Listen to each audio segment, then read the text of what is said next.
रहीम 10th class का lecture start कर रहे हैं। 2 लेक्चर इसके हो चुके हैं, 3rd लेक्चर है ये। तो उन 2 लेक्चर्स में हमने ये डिस्कस किया है, ये पढ़ा है कि एक तो ये केस सेंसिटिव लैंग्वेज है, मतलब कि प्रोग्राम में अगर कोई भी जो उसकी कोडिंग वगैरह होती है ये सारी के सारे स्मॉल लेटर्स में हुआ करती है, कैपिटल लेटर में कोडिंग नहीं हुआ करती। तो अगर हमने कैपिटल राइटिंग यूज़ की ड्यूरिंग कोडिंग तो रिज़ल्ट नहीं आएगा। आज हमने एक छोटा सा प्रोग्राम राइट करना है। प्रोग्राम ऑलरेडी बना हुआ है। राइट अ फॉलोइंग कोड #include studio.h। ये लफ्ज़ स्टूडियो, ये लफ्ज़ हैश, ये इंक्लूड। अब ये जो हैश है, ये जो डेवलपर है जिसने हमें ये लैंग्वेज बना के दी है, उसने इसमें फंक्शंस रखे हुए हैं। हमारा काम जस्ट उन फंक्शंस को यूज़ करना है। #include हमारी ये कोडिंग में ये चीज़ शामिल है। studio.h STDIO एक लफ्ज़ कंसीडर किया जाता है। STD से बनता है स्टैंडर्ड, मियारी। I से इनपुट, O से output, standard input output. .h ये रिप्रेजेंट करता है हेडर फाइल को, कि ये हेडर फाइल है जिसको हमने #include studio.h ये कंप्लीट, ये हमारी एक हेडर फाइल है जिसको हमने यूज़ करना है। फंक्शन इसके अंदर प्री डिफाइन है, बनाए हैं, हमें सिर्फ उनको इस्तेमाल में लाना है। देन आ गया है वाइड मेन। वाइड से mean anything given to the computer for the programming. Main ये मेन फंक्शन है। वाइड मेन ये मेन फंक्शन है कंप्यूटर का। हम इसको कोई भी डेटा इनपुट कर सकते हैं, ये उसके ऊपर वर्क या प्रोसेस करते हमें रिजल्ट देगा। ये ब्रैकेट ये ज़ाहिर करती है हमारी बॉडी को। हमारे प्रोग्राम का बॉडी स्ट्रक्चर स्टार्ट हो गया है। प्रिंट एफ हमने मिला के लिखना है, सेपरेट नहीं लिखना इसको।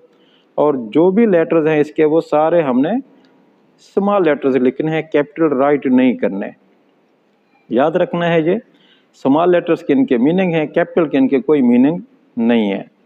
तो printf ये एक ही वर्ड हमने बना के लिखना है। printf, प्रिंट का मतलब होता है प्रिंट से मुराद ये नहीं होगा कि हमने प्रिंट करना है पेपर के ऊपर।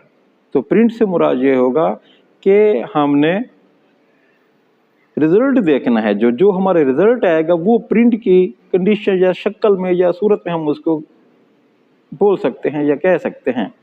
प्रिंट हो गया। आगे है एफ रिप्रेजेंट करता है फाइल को, एफ रिप्रेजेंट करता है फॉर्मेट को। फॉर्मेट से मुराद होता है जो आप आगे बना रहे हैं, जो आप कंडीशंस इसको देंगे, जो आप वर्क का इसको कहेंगे, आपको ये प्रोग्रामिंग लैंग्वेज उसके मुताबिक रिजल्ट दे देगी। तो एफ फॉर्मेट या फाइल दोनों को रिप्रेजेंट करता है। सम में ये फाइल्स के नाम से प्रिंट एफ फाइल प्रिंट करो फाइल को, सम टाइम होता है प्रिंट एफ प्रिंट करो फॉर्मेट को। फॉर्मेट से मुराद अभी आपको बता दिया है। आगे हमने ये छोटी ब्रैकेट लगा के इन्वर्टेड कॉमास में हमने वो स्टेटमेंट लिखनी है जो हमें रिजल्ट के लिए चाहिए। हेलो वर्ल्ड एग्जाम्पल के लिए लिखा हुआ, ये कंपल्सरी नहीं है। यहाँ पे आप एनीथिंग कुछ भी आप लिख सकते हैं जो आपका एक्सपेक्टेड रिजल्ट होगा, जिसको आप as a output result display कराना चाहते हैं, आपने यहाँ पे वो लिखना है। ये इसकी आउटपुट की कंडीशंस के ऊपर ये होती है। देन आगे ये लगा हुआ है, ऊपर डॉट है, नीचे कॉमा। ये मैंने थोड़ा सा क्लियर कर दिया है, ऊपर डॉट नीचे कॉमा। ओके, सी लैंग्वेज के अंदर कहलाएगा। टर्मिनेटर आपने हमेशा बॉडी स्ट्रक्चर में लगाने होते हैं। हेडर पोर्शन में इसका कोई भी रोल नहीं होता। जब हमारा वर्क हो जाए कंप्लीट तो हमने आके बॉडी को क्लोज कर देना है। जस्ट लाइक ये प्रोग्राम बना हुआ है, इसमें ये बॉडी स्टार्ट है, ये प्रोग्राम है, हमारा स्ट्रक्चर है प्रोग्राम बॉडी का। देन हमारा यहाँ पे आके बॉडी हमने क्लोज कर दी है। देन आ जाते हैं इसको सेव करना। अब हमारा जो इम्पोर्टेंट फंक्शन होता है डेफिनेटली हम उसको सेव कराते हैं। सेव करने के लिए फाइल पे क्लिक करना है, वहाँ से सेव एज का ऑप्शन आएगा, या आप कीबोर्ड से Ctrl+S बटन भी प्रेस कर सकते हैं।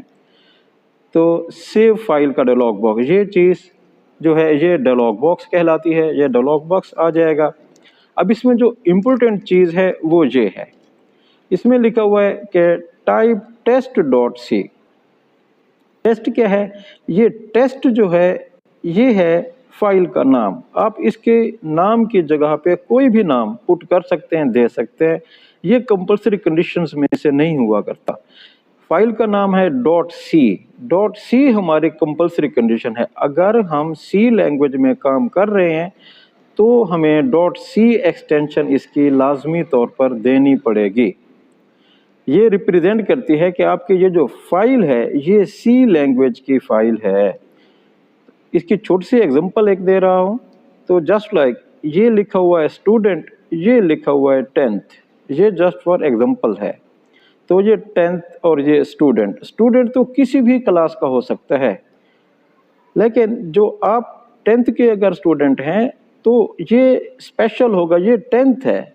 अगर इन केस हम इस क्लास को चेंज करते हैं तो हम लिख सकते हैं जो भी लैंग्वेज होगी हम उसी की एक्सटेंशन दे देंगे। तो जो एक्सटेंशन है ये ज़ाहिर करती है आपकी कैटेगरी को कि ये किस कैटेगरी का स्टूडेंट है, किस कैटेगरी का वर्क है, ये कैटेगरी को ज़ाहिर करता है। अगर 9th का स्टूडेंट होगा तो यहाँ पे डॉट सी नहीं आएगा, मतलब कि हम इसको रिप्रेजेंट करा रहे हैं 10th के लिए कि डॉट सी 10th है। अगर 9th होगा तो डॉट सी नहीं आएगा, वो और होगा जो प्रोग्राम हम यूज़ कर रहे होंगे। जैसे एक HTML प्रोग्राम है, उसके अगर हम कोडिंग करेंगे तो उसमें हम ये नाम यूज़ कर सकते हैं, टेस्ट डॉट HTML हमें लगाना होगा, सी नहीं लगाना होगा। ऐसा ये student 10th class, student 9th class, student first year, student 8th class, बहुत सारे स्टूडेंट्स, हर क्लास के स्टूडेंट्स होते हैं। स्पेशलाइजेशन या जो टिपिकल होता है वो आपकी क्लास रिप्रेजेंट करती है। टिपिकल जो 10th का है वो 10th होगा, जो 9th का है वो 9th होगा, जो फर्स्ट ईयर, इस तरह से सारी ये स्कीम हमारी चलती है। तो ये समझ में आ गया। ये नाम आप कोई भी रख सकते हैं, लेकिन डॉट सी आपको हर हालत देना पड़ेगा अगर आप सी में काम कर रहे हैं तो ये हमने फाइल नेम दिया। देन हम सेव के ऊपर इसको जाके क्लिक कर देंगे, हमारा प्रोग्राम सेव हो जाएगा।